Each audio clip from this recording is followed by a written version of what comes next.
Bom dia, graça, paz e misericórdia da parte do nosso Senhor e Salvador Jesus Cristo. No projeto Leia a Bíblia Comigo, nós estamos em Jeremias, no capítulo 46. E nós vamos fazer a leitura desse capítulo. Diz o seguinte, a palavra do Senhor, Palavra do Senhor que veio a Jeremias, o profeta, contra as nações.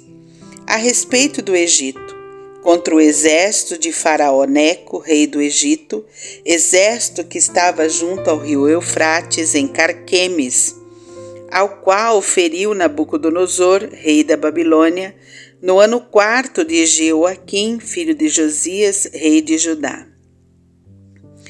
Preparai o escudo e o pavês, e chegai-vos para a peleja.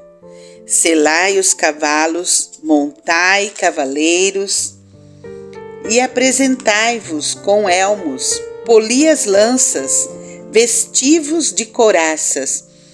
Por que razão vejo os medrosos voltando as costas?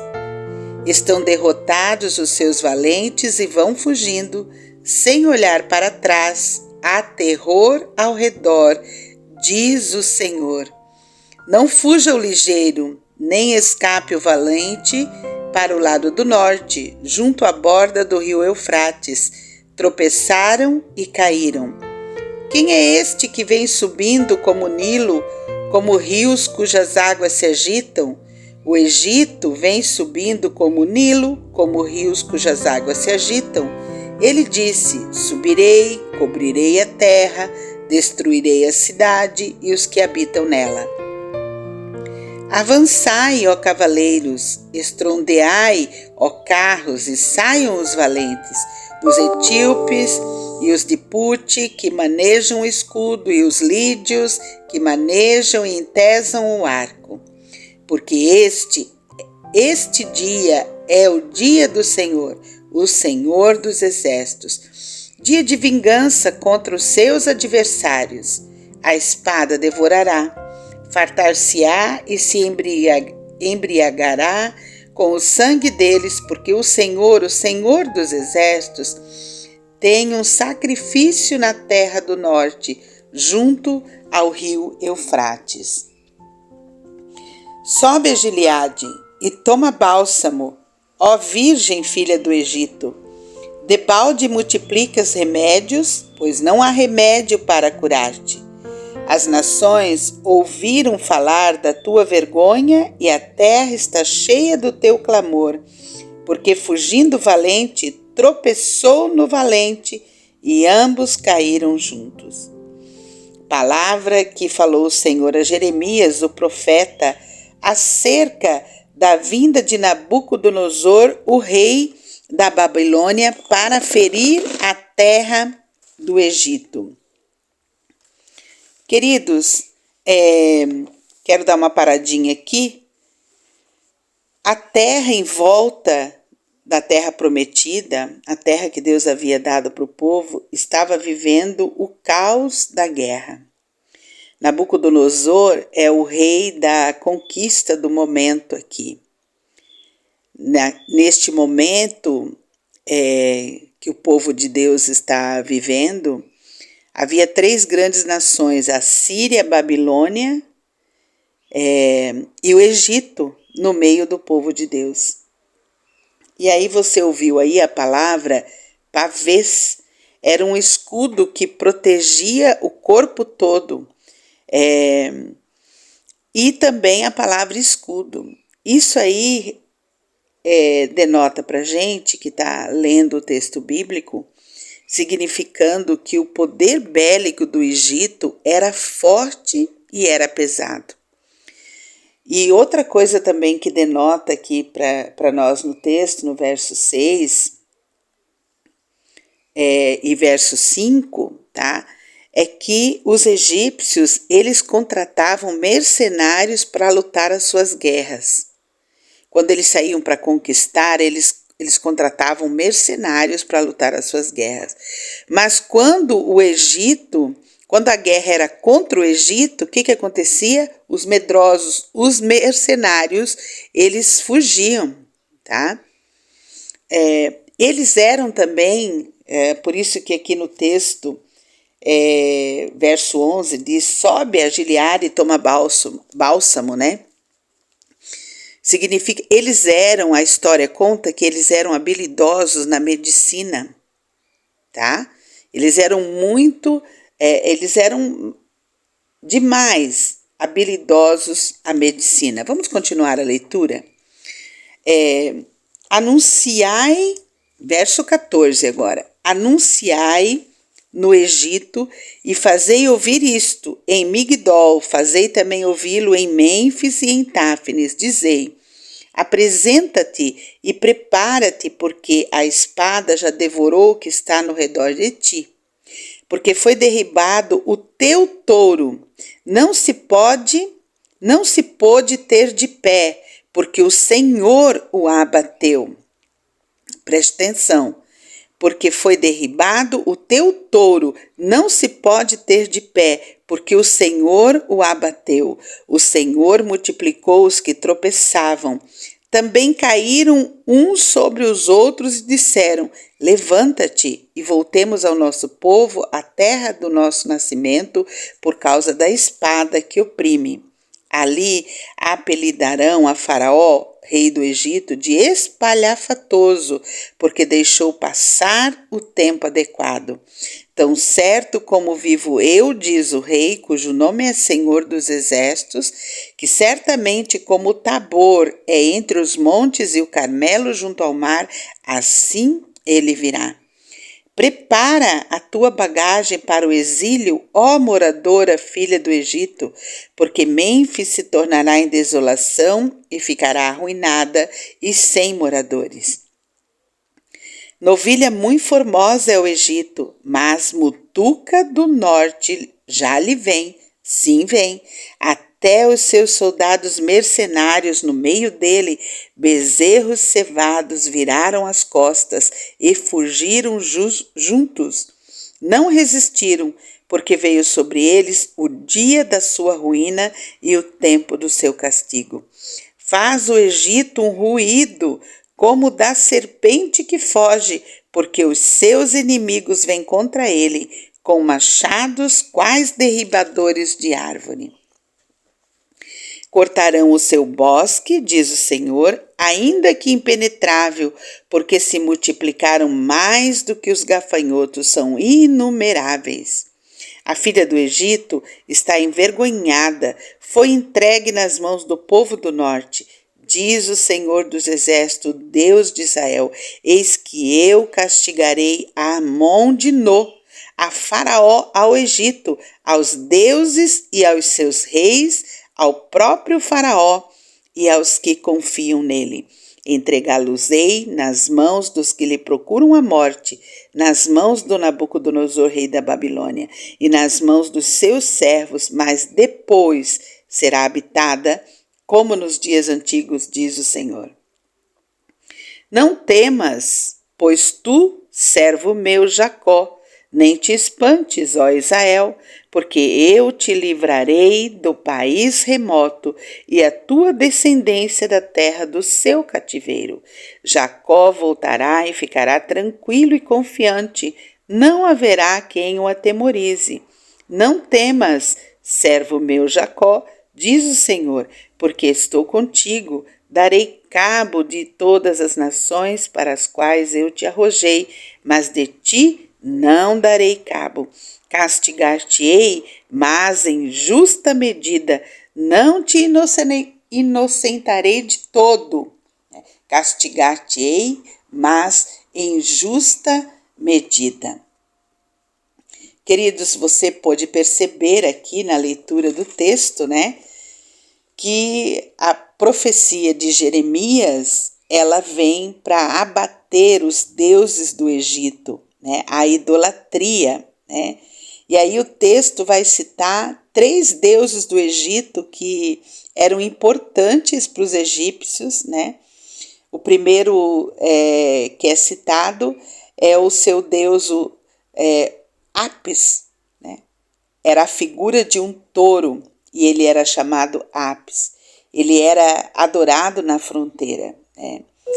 E o touro para o egípcio era uma criatura poderosa, os bois eram uma criatura poderosa, tá? Mas, queridos, em contraste com o Deus vivo e verdadeiro, o Criador de tudo, Apis era apenas a criatura. Não pôde livrar o Egito da guerra e nem da derrota, né?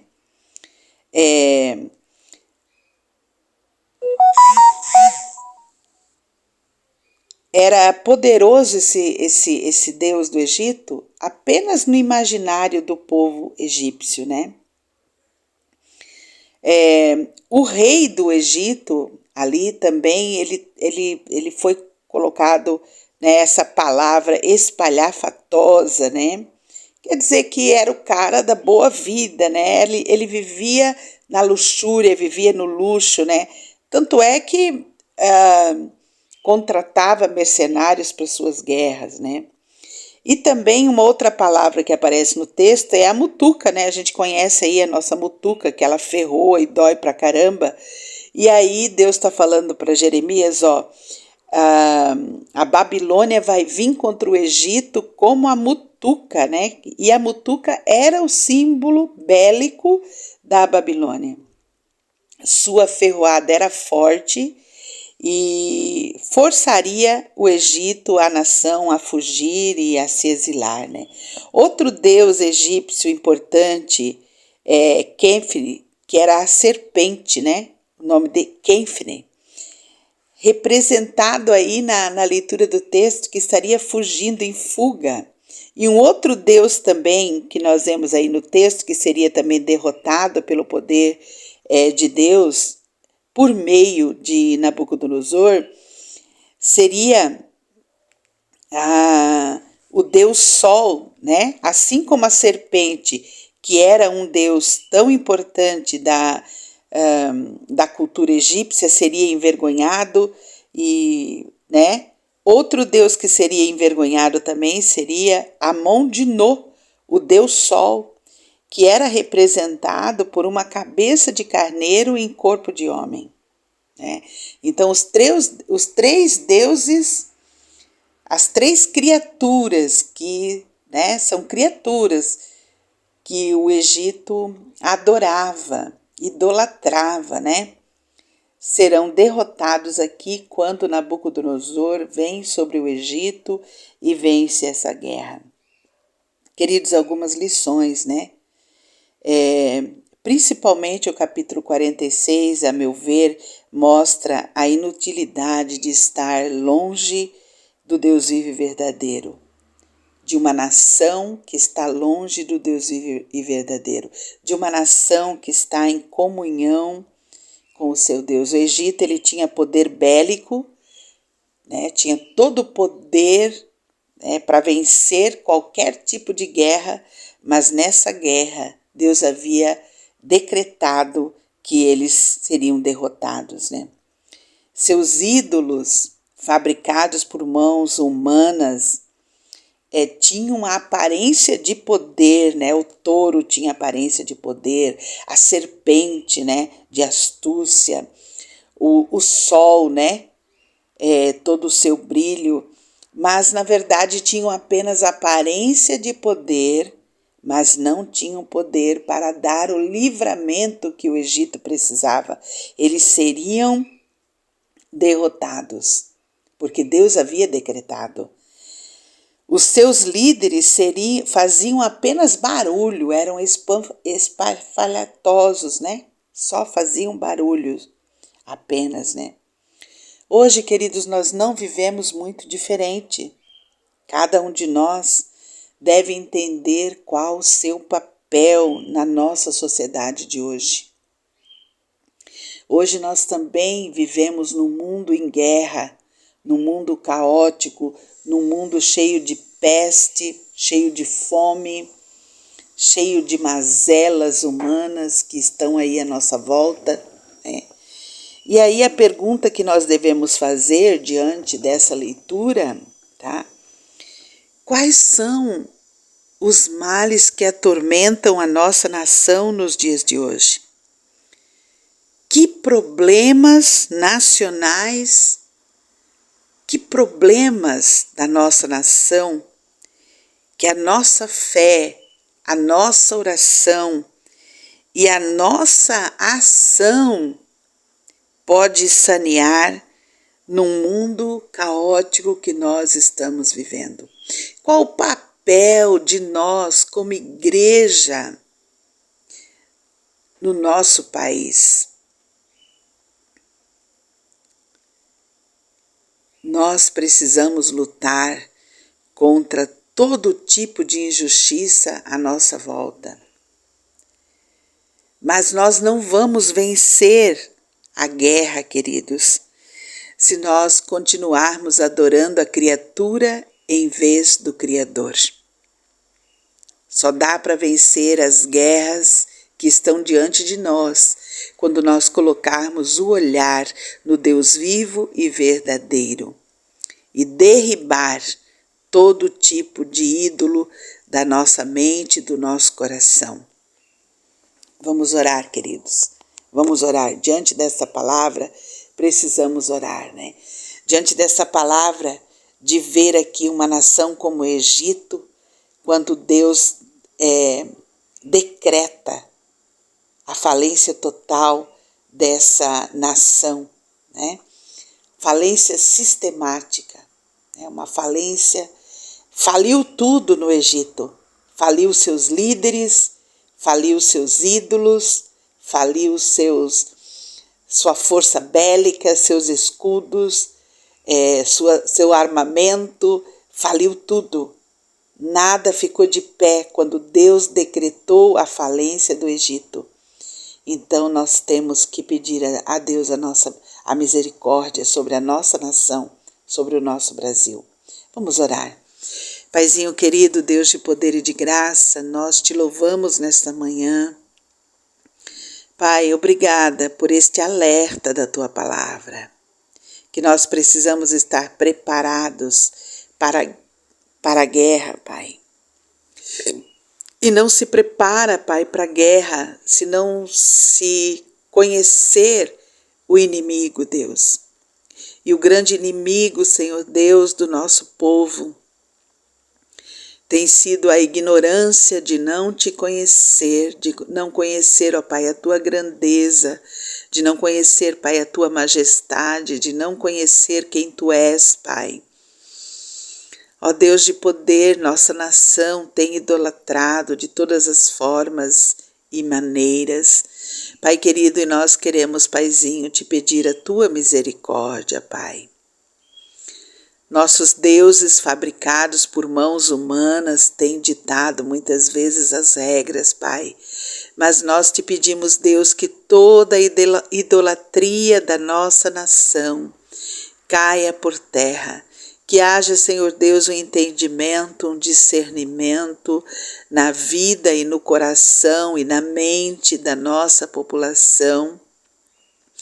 Pai querido, as mazelas da nossa população brasileira têm se erguido, têm se levantado, Pai. Ó Deus querido, os miseráveis têm crescido, Pai. A pobreza tem, ó Deus, tomado números alarmantes, Pai. As doenças, as infecções, as pandemias. Pai querido, na atualidade estamos vivendo uma pandemia mental, Pai, tantas crianças que se apresentando, Pai querido, com um número alarmante de autismo. Pai querido, tem misericórdia, Deus, da nossa nação, Pai. Ó Deus querido, moraliza a nossa nação, tem misericórdia, Pai, dos nossos governantes, Pai. Traz, ó Deus querido, inteligência emocional, traz, Pai querido, inteligência, Pai, para cada governante, para governar a nossa nação, Pai, com sabedoria que vem do alto, Pai. Quebra, Deus querido, toda a autossuficiência, toda a soberba, todo o orgulho, Pai, todo o egoísmo, Pai. Paizinho querido, faz chegar, ó Deus de amor, Faz chegar, ó Pai, ao pobre, ao miserável, Deus, o recurso da comida, Pai. Ó Deus de poder, o recurso do remédio, Deus. Moraliza, Deus, o nosso SUS, ó Pai. Nós te pedimos, Senhor, moraliza o nosso SUS, ó Pai, para que a assistência médica possa chegar a toda pessoa que necessita, Pai. Ó Deus querido, acaba com essas filas, ó Deus, acaba com a corrupção, Pai, do nosso Brasil. Tem misericórdia, Pai, da nossa nação, Pai. Ah, Deus, decreta uma palavra de bênção sobre a nossa nação, Pai, para que as mazelas do nosso povo sejam atendidas, Senhor. Paizinho querido, quero te pedir, ó Deus, sobre essa pessoa que me ouve, que me escuta, Pai, que leu comigo a tua palavra no dia de hoje, Pai. Ah, Deus, que contemplou, Pai, a derrocada do Egito, Pai, a derrocada dos seus ídolos, dos seus deuses, Pai, da sua força bélica. Pai, tem misericórdia, Deus, dessa pessoa, ajuda ela a entender, a compreender. Pai, ajuda ela a compreender seu papel na sociedade, Deus. Aquilo que ela está nas suas mãos para fazer, que ela possa fazer, Pai, para a glória do teu nome, Pai. Nos ajuda, Deus, a usar a nossa fé, a usar, ó Deus, o aprendizado da tua palavra, a colocar, ó Deus querida, a nossa oração também em ação, em atitudes práticas, Pai, à nossa volta, Pai. Nos abençoa, Pai. Tem misericórdia de nós, tem misericórdia desse que me ouve, Pai. Dá-nos, ó Deus querido, um dia de descanso abençoado na tua presença. Paizinho querido, nós oramos assim na autoridade do nome de Jesus. Amém e amém. Querido, tenha um dia abençoado, reflita no que você pode fazer hoje para melhorar a nossa nação. Qual é o nosso papel para que a gente possa melhorar a nossa nação? Tenha um dia abençoado em nome de Jesus e até amanhã, se Deus nos permitir.